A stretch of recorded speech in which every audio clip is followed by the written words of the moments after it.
We're at Build, Microsoft Build 2017.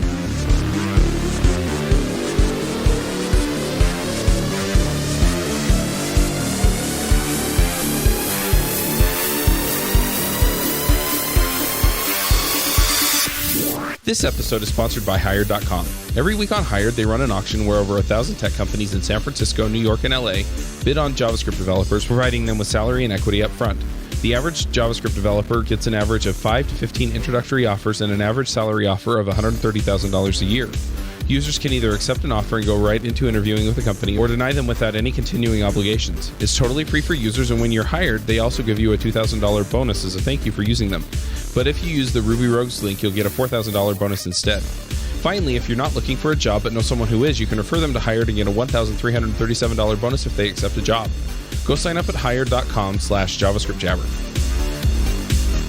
Hey everybody, and welcome to a live JavaScript Jabber. Well, live-ish. We're at Build, Microsoft Build 2017. AJ is also here on our panel.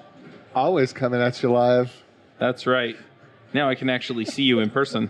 I'm Charles Max Wood from devchat.tv, and we have two guests. We have Ramya Rao. Do you want to introduce yourself real quick? Hey, my name is Ramya. I am in the Visual Studio Code team at Microsoft, and I'm psyched to be here. Awesome. And we also have Wade Anderson, who's been on the show before, last year at Build. Yeah, last year at Build, had enough fun. I decided to come back, and was excited to be invited to come back. I also work on the Visual Studio Code team. Awesome. And yeah, we're going to talk about Visual Studio Code. We've kind of had Visual Studio Code discussions a few times on the show. We talked to Chris Diaz at Microsoft Connect in November.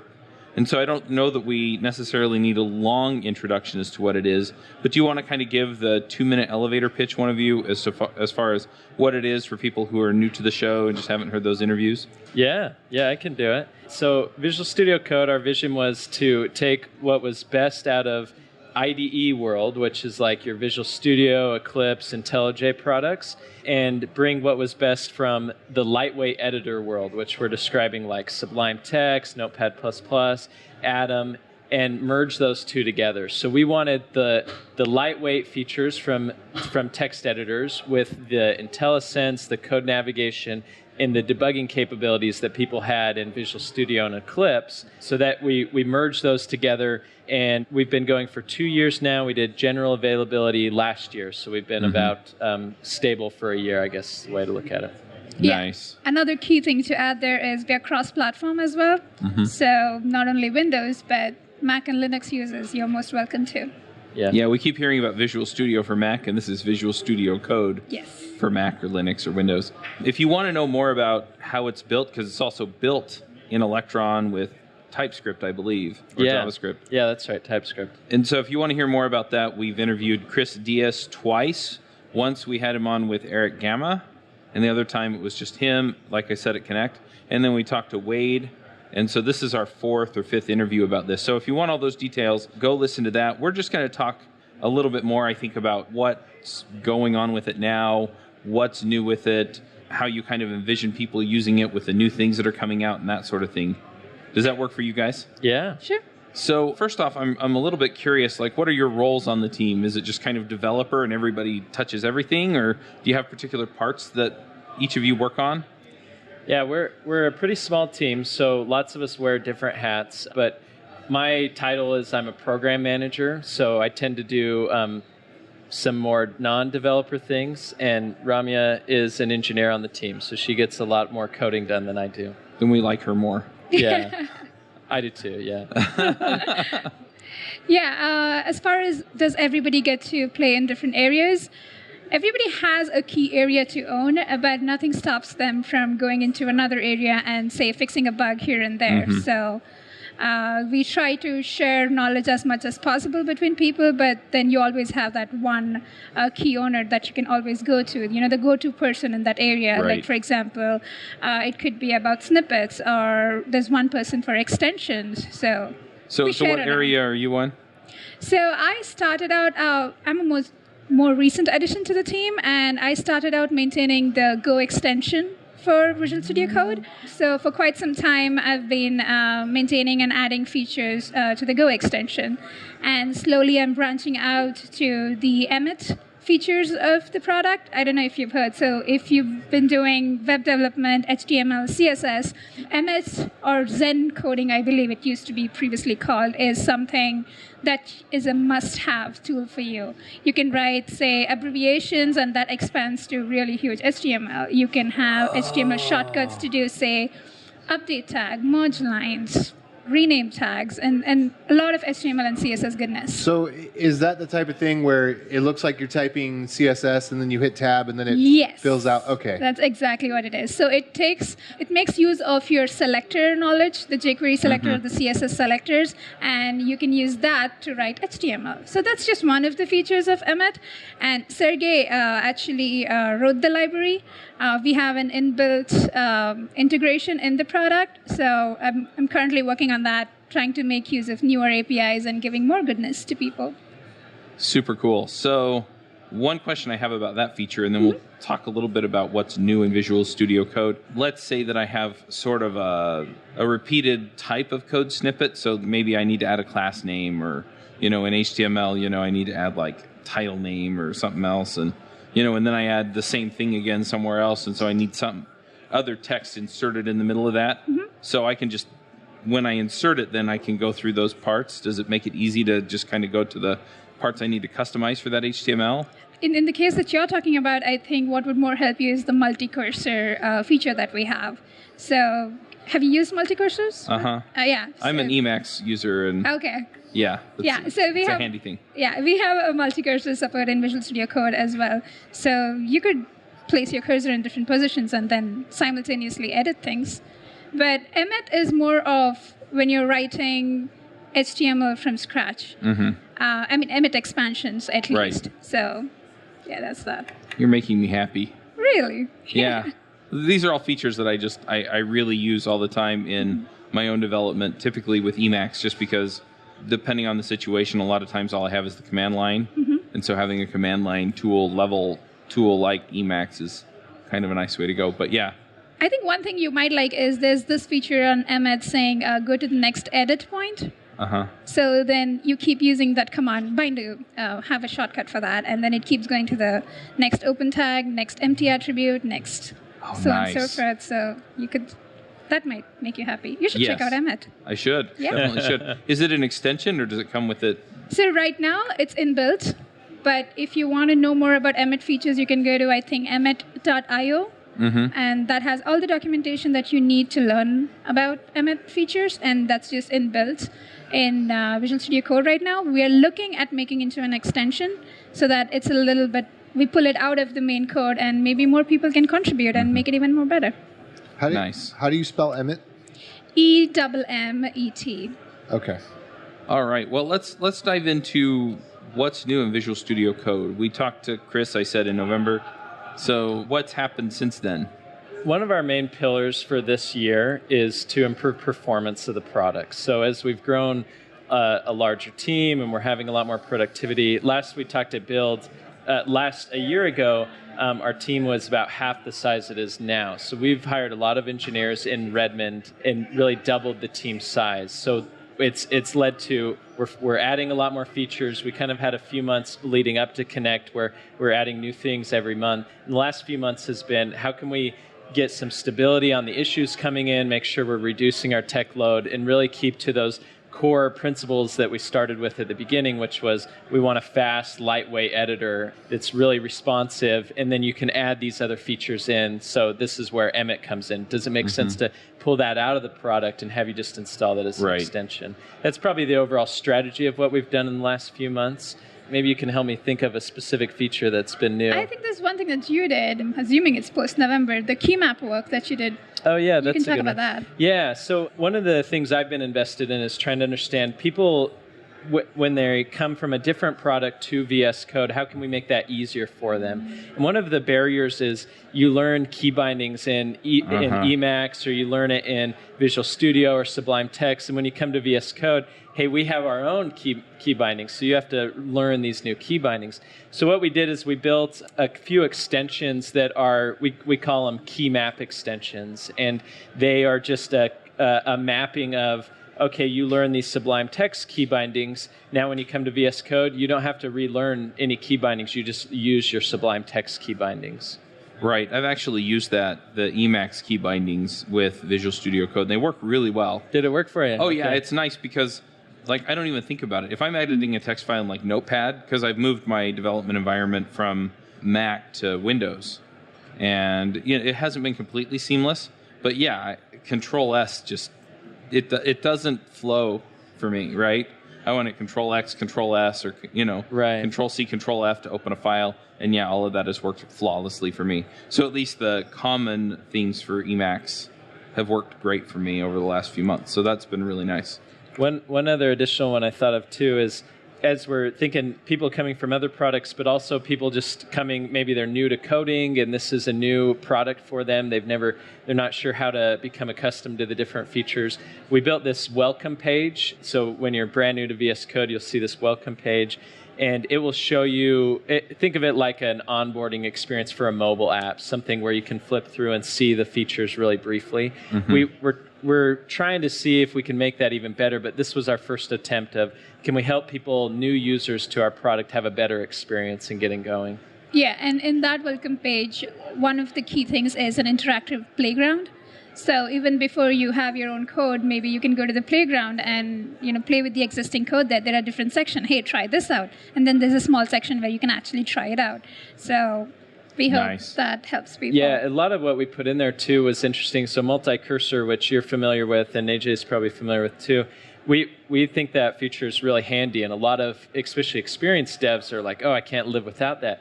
Other users weren't finding it, and so we had to really try to educate them. And so in that interactive playground, that's the first feature we show you is, hey, here's this handy multi-cursor feature. This is how you use it. So we kind of bottled up, here's a dozen or so features that if you know these, we think you'll have a good experience with the product. Right.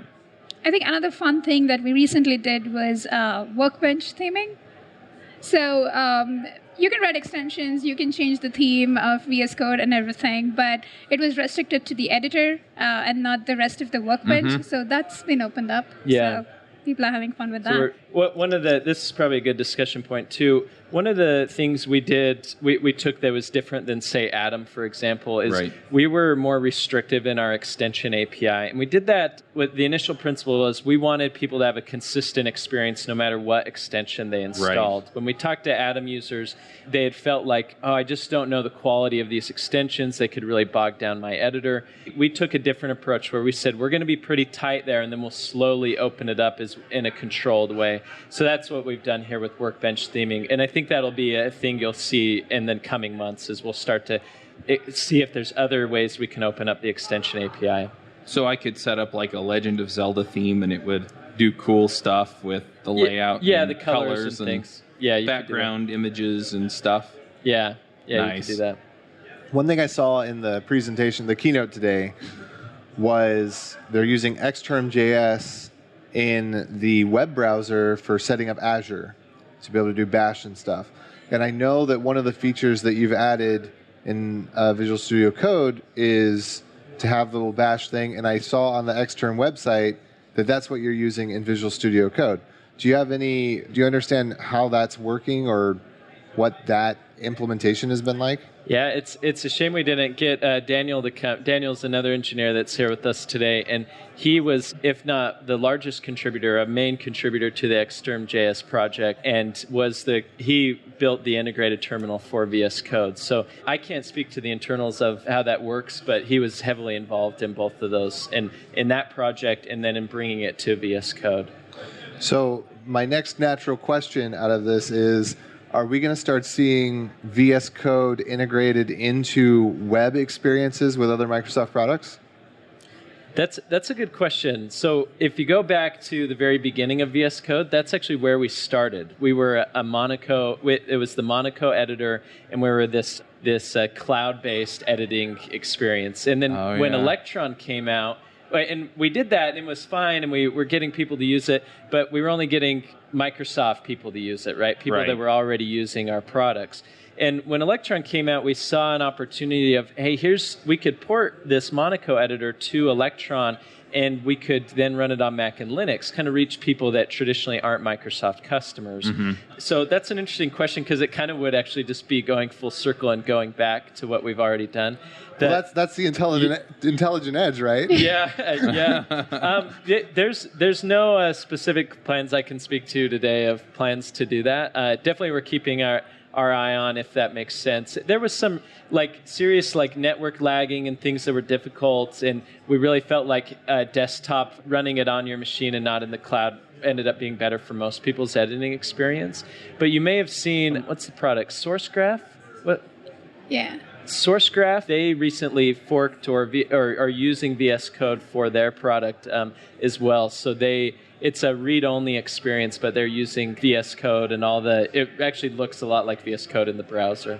Interesting. To AJ's point, I mean, my 11-year-old has been doing school at home, and so we bought him a Chromebook.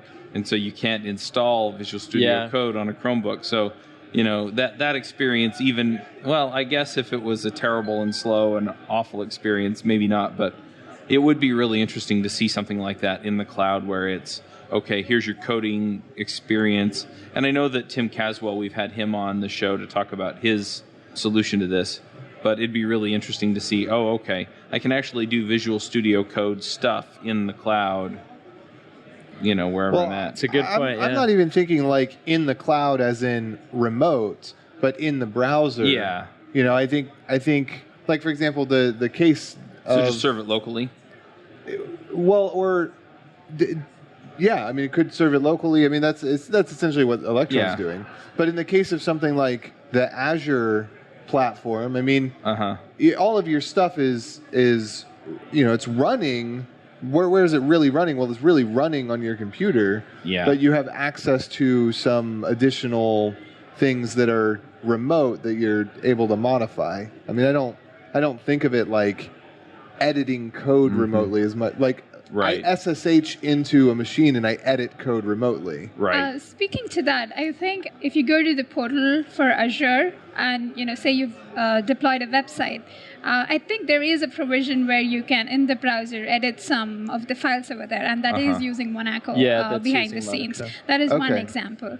Another case is if you're using VSTS, that's Visual Studio Team Services, and you can open you can open it on the browser, you can browse through your code, and what you see there is Monaco as well. You can edit it online, and that's Monaco as well. So are these two separate code bases that have forked, or are they staying in line with each other?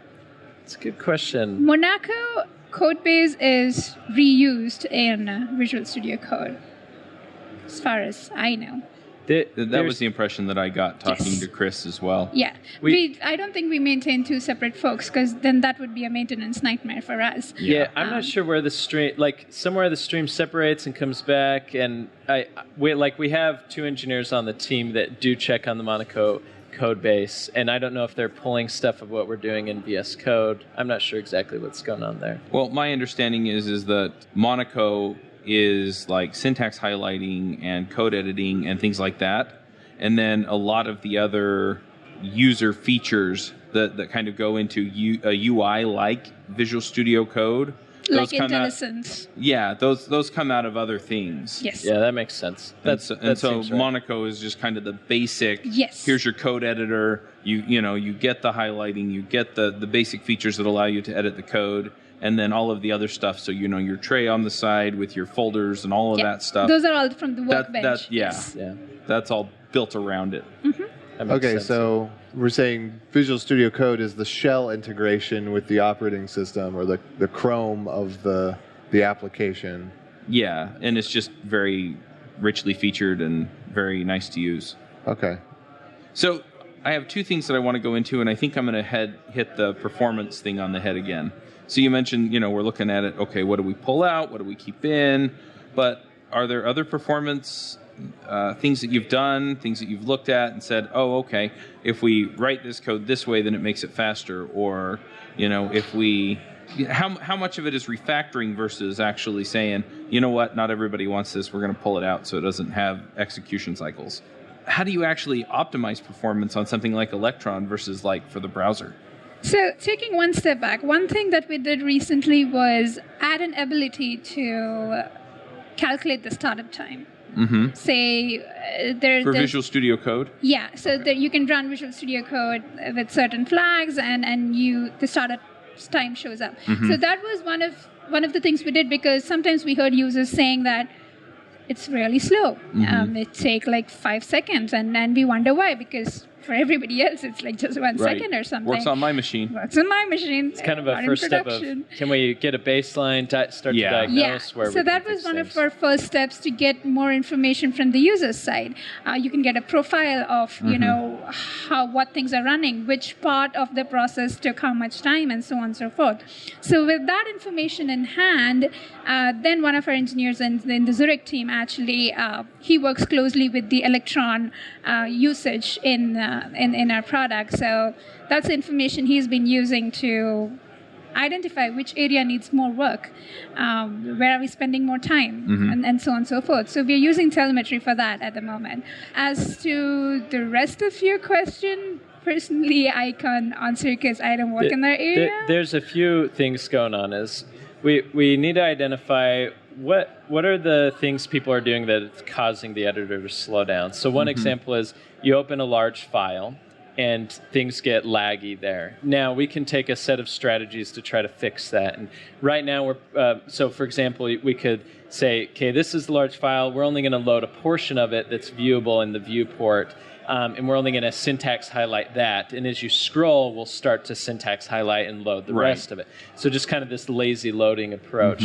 That would be one approach to say, that's the use case. This is how we're going to speed it up. So probably right now we're in this process of, can we catalog these? Can we then prioritize these as how big of a problem it is, and then start knocking them out?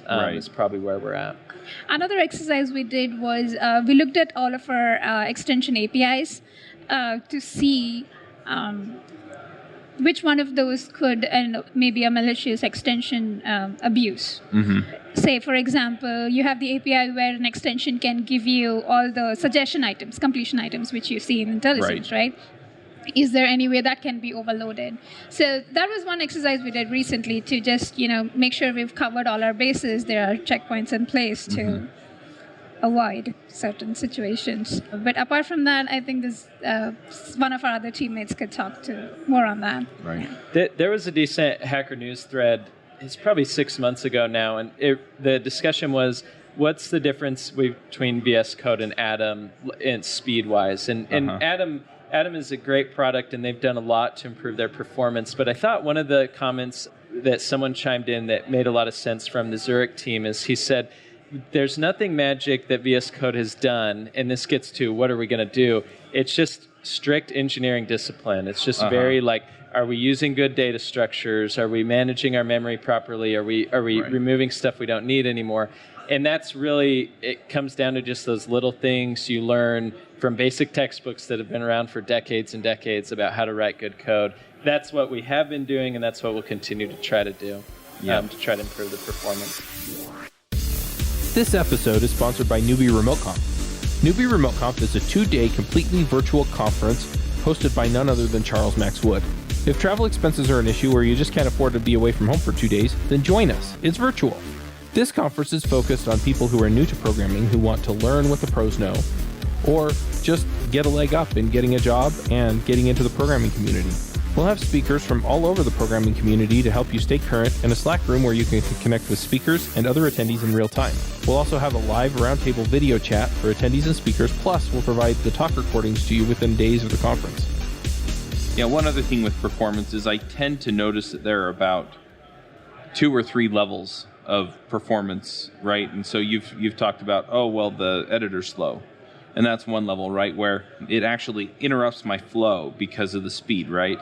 And then there's the other level of performance where it's fast enough to where it doesn't interrupt my flow, but if it were faster, I could go faster, if that makes sense. Yeah. And I don't know if I necessarily always notice those. And so I wonder sometimes if you evaluate things and say, you know what, this is something that, you know, if it were a little bit faster, would just get further out of people's way. No, it's definitely like this is the pillar. There's a lot of different ways to look at it. The startup time, that even like how fast are we in just key presses? Is Right. that showing up quickly? Those are all the things when I said we need to catalog those. That's what we're doing, is trying to understand what are the user stories and how can we then go and start to fix those in the right, most efficient way possible. Right. So in the work that I've done a lot of work on ARM with Node, and VM compile time is horrendously slow. And if you load Indiegogo.com on an iPhone and Chrome, where it's not necessarily using the same native engine, or maybe they switched that over in iOS 9, but like the page takes forever to load. It downloads 1.3 megabytes of Angular and modules and da-da-da-da-da, and then it VM compiles it. So it's not the bandwidth that's slowing you down when you load that page. It's actually the VM compile time. And I don't know if you really get that problem on a desktop, but when you're talking about like modules and extensions, the first thing I'm thinking is, with the work I've done in Node on ARM, oh my goodness, like if you try to, just use require, it'll take seconds for something to open. Yeah. Do you have that problem at all on the desktop? Are you lazily loading the modules, or do all the modules just load at once? That's a good question that I don't know the answer to. We definitely don't load everything at once. Different parts of the editor is loaded differently. Like one personal experience I can say, but since I was talking about Emmet library itself, you do the require, like we don't do it at the first load. We do it when we notice the user wants to use Emmet. So the first time you say you're an HTML file, you type something tab, that's when we load Emmet for the first time. We don't try to load that whole library in the very beginning and then delay the whole process. That's like one example I can give. So that's a good example. I'm guessing the VM compile time on desktop is noticeable too then, for things like Emmet. Yeah, if you would wait for all of the modules to load, then definitely there would be issues. Yeah. Okay. We try to lazy load as much as possible. Even the extensions, for example, right? We have a separate process called extension hosts that takes care of loading all the extensions. Whether the extensions are completed loading or not does not stop you from typing in a file. That's good. So it's independent. There are so many apps these days that are built with. The problem is this mobile first, cloud first world that we're in. People don't design for, I'm not in San Francisco on a high-speed connection. So like I go to open up my Gmail app on my phone, and here at the conference, it takes forever because it's trying to ping all the servers and everything and all that. It's nice when you can get to the point of doing some action, typing or whatever, without having everything loaded. Yeah, it doesn't block you. I think that was one of the major design decisions the team did way back, that we don't want, say, extensions to bog down the very basic features of an editor. Opening a file, saving a file, scrolling, and other basic things that you do, for which you don't need any extensions to begin with. It's just simple editor. It's like even Notepad can do that. So simple actions shouldn't be bogged down by fancy actions. Yeah. If to say it simply. Amen. Yep, absolutely. So what's coming next in Visual Studio Code? Ramya just Lots gave of goodness. way to look. Yeah. What can you tell us? Yeah. I've got a light here. I'm shining it on him. I'm trying to think what we've on made that note, public. What can you tell us? I'd like to point out that we are as transparent as possible. Every month when we plan our iteration, we create a iteration draft plan and we put it out there for people to see. So there's no secrets or such in our plans. Our roadmap even are every 3 months, 6 months, 3 months. Yeah, so we have these pillars for our roadmap, and then each month we plan for that iteration. So when you say pillars, what do you mean? Pillars, like I'm using it in the sense of like a category of work that we think is important. Okay. So performance is a pillar. Uh-huh. It's like performance and then helping people get started. Those are probably the two top of mind for most of us. Those are two pillars that we work on iteration after iteration. And then each month we kind of figure out what's the most important thing to do for that month. Right. So what's coming next? What does our May plan show? I can't remember all the details, but that's what's coming next. It'll be something within either performance or helping people get started. And then there's a few base hits we're doing in some of these extensions too. Is that Go, something I can look up on my phone? Yes. Yeah. So there are two things you can look up. When you go to github.com, Microsoft/VS Code, look for the label iteration plan or iteration plan draft. So that's the current work that we are doing that month. And also in the wiki on that GitHub repo, I think there's a page called Roadmap. So that talks about, hey, what do we think about the next 3 months, next 4 months, and so on and so forth. But I think one exciting thing that we are currently looking into, we're in the exploration stage, is the multi-root workspace. Yeah, that's a good one. That's Yay, good. that's a good feature to talk about. Yeah. So right now in VS Code, you can open a folder. Yes. Right? You cannot open multiple folders. Yeah, because you have to have multiple VS Code instances Yeah. open. Yeah. So we've gotten feedback that, hey, we'd like to open 2 separate folders which do not have the same ancestor, not with a single root. So that's what our multi-root workspace is, something that 2 people in our team are currently looking into. So looking into what would take to get there, and what are the challenges we have to see, and so on. So that's the current hot exploration that's going on. Chuck's looking up the iteration plan. Another thing you can see of where we're going is you can look at the issues and then sort by most comments, and that's a good indication of what people want, we want to try to build. So this multi-root workspace is one that's really high on there. I think that is number one actually right now. And then a second one that is a monster issue right now is just little paper cuts around formatting and auto-indenting, just things to make your code prettier. We have some solutions there, but this issue was just it's just a whole bunch of corner cases put together, and there's the thing die by a million paper cuts. So that's one issue I think we'll probably really start to dive into and try to solve. There's a problem with comma first, that it can't fold functions, I think. Oh yeah, that might be a good one for the formatting. We call that our formatting monster issue. Just a whole bunch of different little things. Yeah, we've got a developer that started working on some of the code, and he went and changed all the commas. I'm not sure if he was actually using VS Code at that moment or if he was using Sublime or what he was using. It looked like VS Code from over the shoulder, but they all kind of look similar until you start digging in. What did he change the commas to? Comma last. Okay.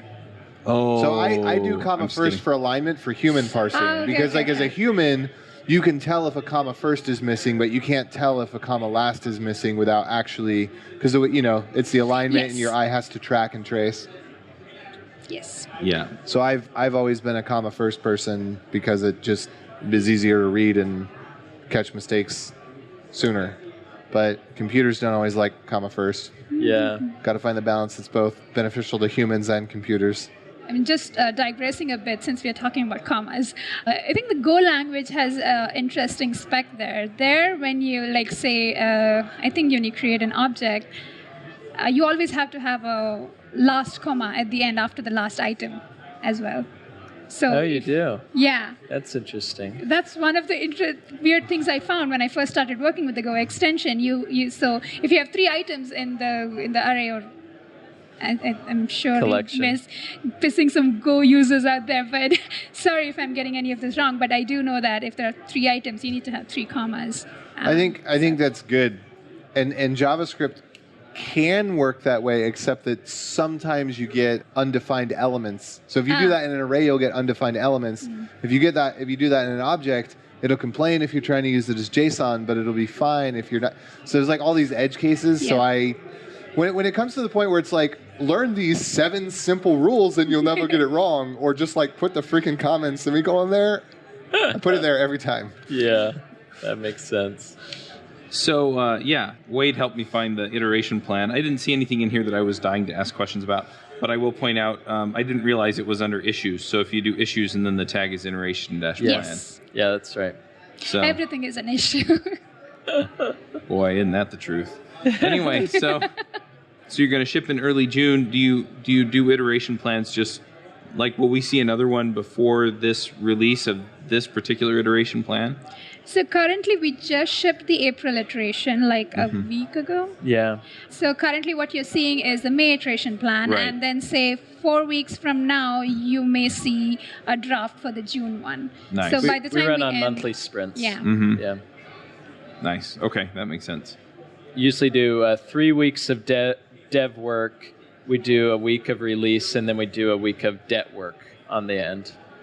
Oh, nice. Yeah. I like that. Yeah, it's worked out. It's a good cadence for us. Monthly release cycle has worked out well. Yeah, we call the 4th week the end game. End game, yeah. Nice. Well, is there anything else that we should talk about related to Visual Studio Code that we haven't covered, or?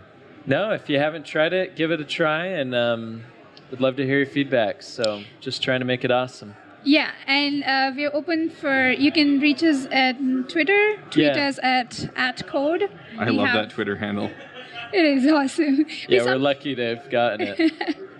What else? We have our GitHub repo. Take a look at that. If you have any issues or problems, Yeah, you can log the it there. entire team, we all spend a ton of time working through those issues and talking we to do. customers every day. So Yeah. that's it. Yep. That's an important part of our development, is always talking to people, to our users. So. That's an interesting thing for me when I joined this team. What I found was different is I'm no longer just a developer. I am a developer, I'm a tester, I'm the person talking to the customer. Support, yeah. I'm customer support Yeah, and, right. and everything. And I initially thought, that's insane. I might be getting randomized all the time, but it is so much fun. The fact that you get to see feedback right then and there. You get to talk to people who use your product, and, well, that's the dream for me. That's So, awesome. Cool. That's awesome. And just to clarify a couple of points, you can get it at code.visualstudio.com, Yep. Yes. and it is free. Yep. So there's no reason to not try it. Yeah, at least try it. Download it. Yeah, it's Run free, it once. it's lightweight, it's cross-platform. I can go on. Yeah. It Ramya's got a basically little sparkle in her eye right now. Yeah. She's so glowing. big smile. Yep. Yeah, I mean, the thing that I like about it is basically that it has everything that I like about the text editor that I typically use with the features that I like from the IDE without totally bogging me down with all the extra stuff. Yeah. So, So I want to go back to something that you said earlier, which is a problem that I've had. You use Emacs because sometimes that's all that's available on the machine that you're doing work on. Now this morning, what I saw with the Azure Stack stuff and Visual Studio, not Visual Studio Code, was that there's more integrations and like, here's where the code's actually running, and I'm going to debug it where it's actually running, and I'm going to work on it where it's actually running. Is there any roadmap stuff in Visual Studio Code for, like, I mean, I would imagine a lot of the types of people that are doing Visual Studio Code are the types of people that are developing their little home server on a Raspberry Pi or something like that. A way to, like, make it so I don't have to use Vim, that I could use Visual Studio Code for all the things that I want to do. There's definitely some explorations around there, and our colleague Chris Diaz, who you guys have talked to before, he just probably just finished his session presentation showing how you can use VS Code with containers, and we're pretty interested in how containers, where you can take not only your code base but also your runtime environment and how those can work well together. And I think that's closely related, where it's like, okay, well, the runtime environment is in production, and is that the same as where my code editor is living? There's no hard plans there right now, but definitely we're interested in it. We're trying to see where VS Code can play in that space. Yeah, anybody who's interested in that area, do check out the Docker extension we have. And Yeah, I that's think right. there's also a few videos out there.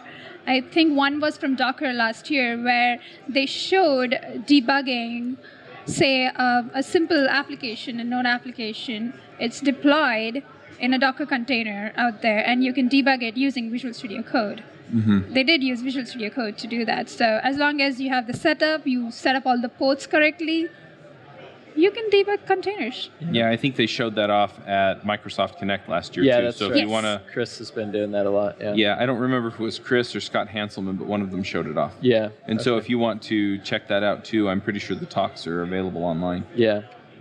Now, we're running out of time on our room, so I'm going to push us toward the last segment of our show, which is picks.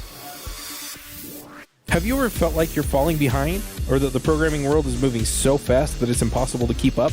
Then there's the issue of where to go to make sure you're up to date. The answer is to join a community dedicated to discussing the latest in JavaScript. I mean, wouldn't it be nice if you got JavaScript jabber all day? Well, you can, kind of. We've created a Slack community for JavaScript jabber. That means that you can connect with our listeners and guests on a platform you're most likely already using. Plus, we've set up a Keeping Current channel that pulls stories from across the web to help you know what people are talking about. And coming soon, we'll be holding monthly webinars and roundtable video chats to connect with experts in the community and with each other. So come join us at javascriptjabber.com/Slack. I'm going to make AJ go first, and then I'll go, and then we'll let you two go. Okay, so I'm pretty sure I've already picked Breath of the Wild on the show before, but I could pick that every day, all day long. In fact, sometimes I pick it a little too much, and then I have to put it down. Or, fortunately, the battery will run out, and I realize that I've definitely been playing it too long. But You need to tell me what Breath of the Wild is. Yes, so Nintendo has Zelda, and they've done lots of different styles of Zelda over the years, and I'm told by other people that this one is similar to Skyrim. So if people are, I don't know if that's PC Gamer Master Race or Xbox or PlayStation or what that is. Game. I think you can play it on Xbox too. Yeah. Okay, I'm not a gamer at all. I am a Nintendo person. I think there's a distinction between Nintendo people and gamers. Gamers might have a Nintendo, but a Nintendo person probably doesn't have anything else. Mm-hmm.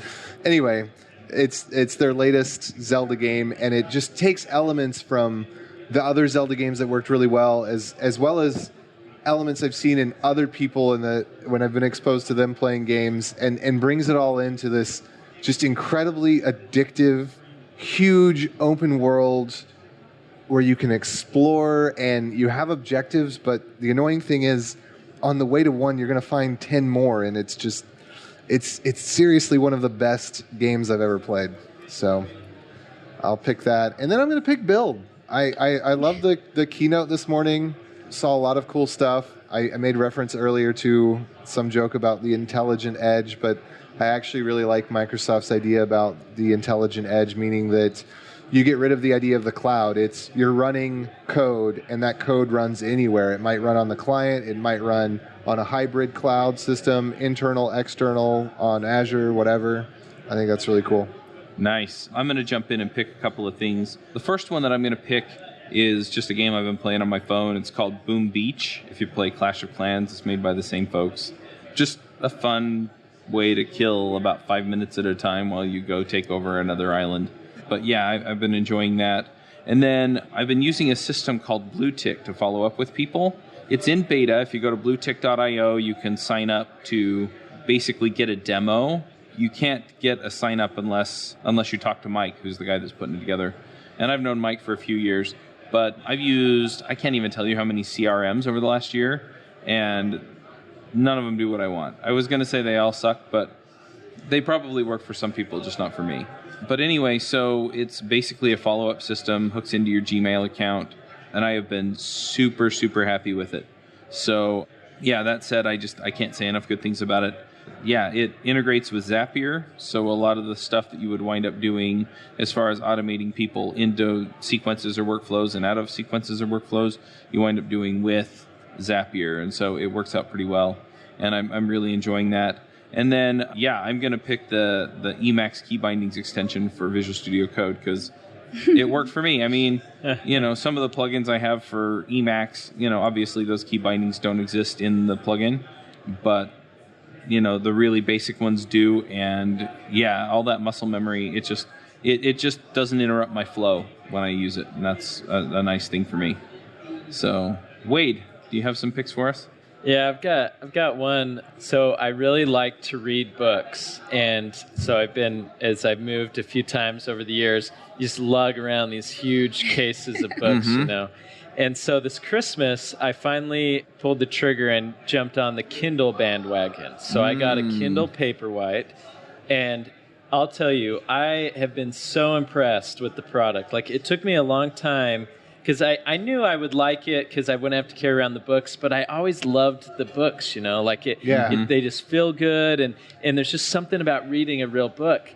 But they've done a really good job at Amazon in building this Kindle, and the thing that I was most surprised of that's helped me the most is it's really easy on my eyes. So that was why I liked reading books before, and not on my phone or on my iPad. But so I'm like a total convert to Kindle Paperwhite being a great way. I would say it's 90% there of covering like the feel and things you love about a paperback or a hardbound too. I mean, it's skinny and stuff, so you don't get exactly the same tactile experience. But the eyes, it was really good, just really nice and easy on my eyes. So I'll pick the Kindle Paperwhite. Nice. All right, Ramya, you got the idea? Yeah, I do. So I don't have any tools as such to speak about at the moment, but since you said something that makes your life easier / happier / just goodness overall. You're just going to pick code again, aren't you? No. So one thing about me is I am fairly new to open source as a whole. So before joining Visual Studio Code, which was about, I think, 9 months ago, I didn't do an iota of open source. I just knew, that's the cool thing that I should try, but I never did. After joining Visual Studio Code, after maintaining the Go extension, I just have to pick the whole open source community and the way things work as something that's made me really happy. This whole concept of working with perfect strangers to build something that somebody can use is, I think that just blew my mind, even though I knew what it was. But when you actually get into it and you work with total strangers and get a good thing out there, that's my pick. Awesome. Yeah. Yep. We're fans of open source here, that's for sure. All right. Well, if people want to follow you guys on Twitter or, kind of see what you're up to these days, I mean, are there good places to do that? A blog, like I said, Twitter? Twitter's good, yeah. Wade Ryan _ is my handle. I don't know what Ramya says. Mine is Ramya Nexus. Do you want me to spell that out? Yeah, you should spell that. That's RAMYANEXUS. That, and you can find me on GitHub. That's how you know what I'm doing. All right, very cool. Well, thank you for coming. Thanks for having us. I love digging into this stuff. It's really, really interesting. But yeah, and thank you for Visual Studio Code. I know a lot of people that use it and they love it. So thank you for having us. Yeah. All right, well, we'll wrap this one up and we'll catch everyone next week. Bandwidth for this segment is provided by CacheFly, the world's fastest CDN. Deliver your content fast with CacheFly. Visit CACHEFLY.com to learn more.